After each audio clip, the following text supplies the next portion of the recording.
What is happening? I'm N64 Josh. This is another content creation tips video. I record this live on twitch.tv/N64Josh, sometimes taking questions from the chat. Sometimes I sit down with my cup of coffee in the morning and just come up with a tip. But today we're going to be talking about microphones. I'm using the Audio-Technica AT2035 with a Scarlett 2i2 Gen 2 mixer. I love this setup. It gives me 2 channels. I actually run out of my headphone jack into the second channel of my mixer, and that's how I record podcasts and interviews into GarageBand or Logic, or if you were using Audacity or whatever, that's how you could do it.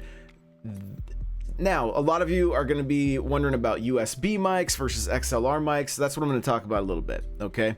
The first thing worth talking about, though, when it comes to microphones is microphones are going to improve the quality of your stream, right? Versus just using like a headset mic from like your Astros, something like that. If that's all you have, don't let that hinder you from starting. Just get started streaming, okay? Get started with your content, no matter what mic you have, because you can always improve.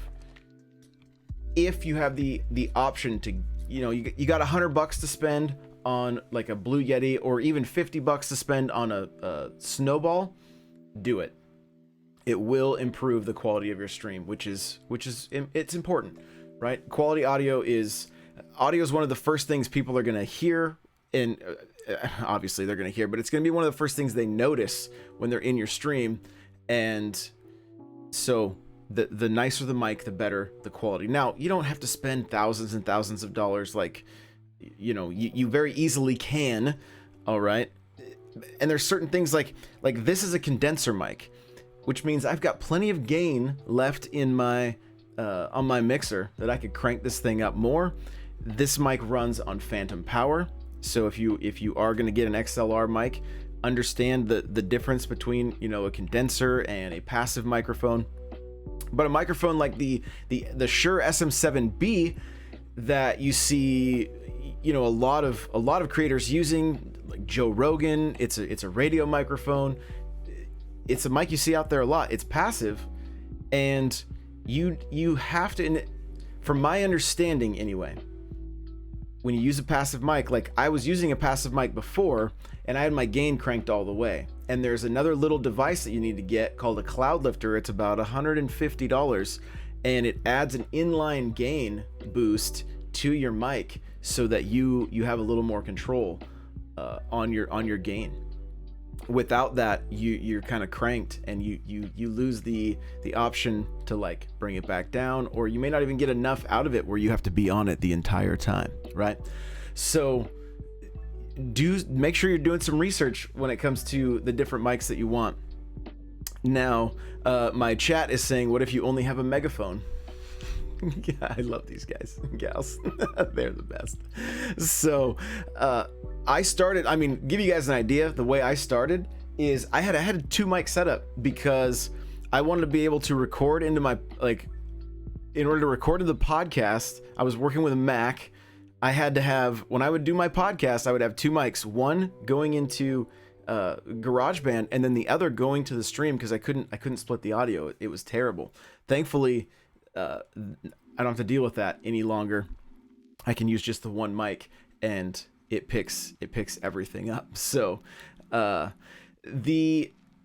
thing that's important too when it comes to microphones is you want to be relatively close, right? Be kind of close to your mic. As you can see, as I'm right here, you can hear a lot of definition in my voice.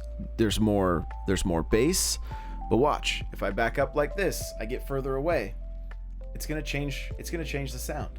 So make sure that you're within, if possible, about 3 inches or so to your microphone. If you guys watch musicians play, they're right up on that thing. When I'm on stage performing, that microphone is usually touching my lips, but if it's used by other people, I will hit it with Lysol first. I'm just saying, it usually smells linen fresh. So stay as close to your mic as possible, because as you get further away, it sounds like you're in a big hollow room. You don't want that. You want it to sound sound good. Chat says, put your lips right to the mic, get intimate. That is correct.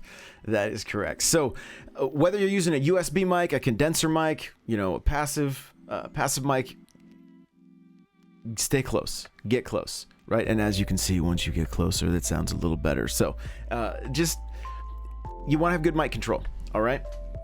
Now, as far as USB mic versus XLR mic, like I said at the beginning of this video, I have a mixer. It allows me to run, you know, the people I interview, my guests, my podcasts, that kind of thing. I can record their audio separately. Now, if you only have a USB mic and you want to do interviews, I've made some other videos about this. You can check out. But with OBS, you can record your video, which catches your desktop audio, and then take it to a website like Auphonic, and it will split. It'll levelize, normalize all your stuff. It will also then spit out the MP3 and the MP4. That MP3 you could then upload right to Podbean or whatever podcast service you use. So this just allows me to not have to do that step. I can record that audio. It basically, for me, I'm trying to cover all my bases. So if the video happened to go, it was bad or something, you know, something happened, I still have the audio, right? And then vice versa, if my audio decided to just, you know, crap out and stop working, the video is still capturing audio, obviously, and then I can use that. So it's just kind of like, and then also the live stream's going out. So I'm covering my bases in 3 ways, trying to make sure that the audio always gets captured.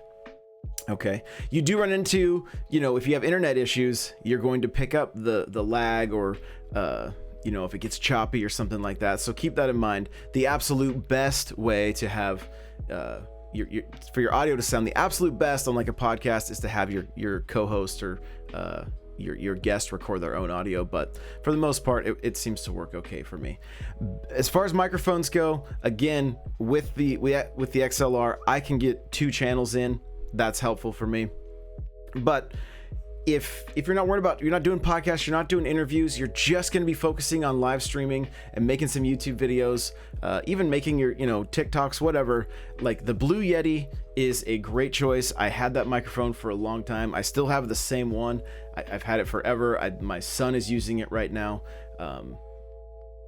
I've used the Snowball for a little bit. It is another great option if you just need a budget microphone to sound better than just your headset mic, you know. But just keep in mind the you know, like the Snowball is going to pick up a little more background noise, and so you're going to want to get into like OBS, and in the settings you can add a filter. It's called a noise gate. So if I'm sitting here right now and, you know, I want to eat some chips or something, I can sit back here and watch. I'll make some sound, make some noise.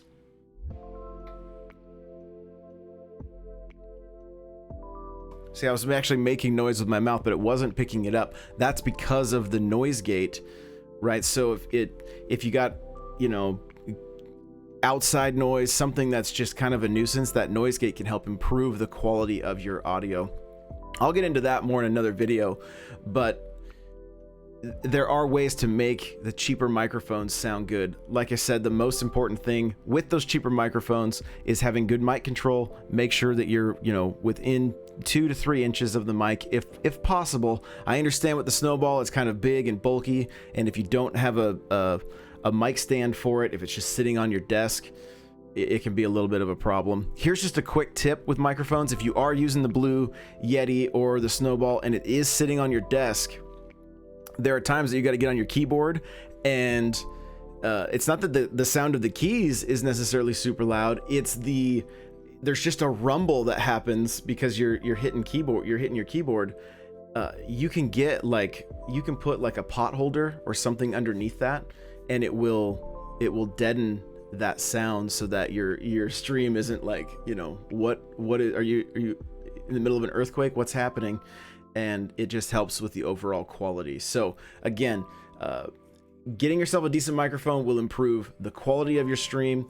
If you're looking for budget mics, I mean, look, and if you're if your budget is on the very low end, at the very least, get yourself a lapel mic that you can plug in.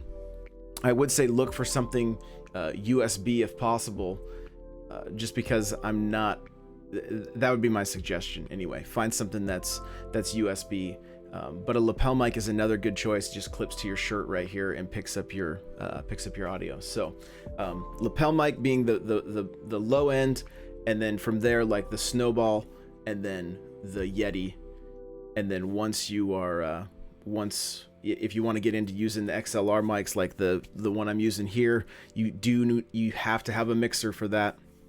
And so the one I suggest is the Scarlett 2i2.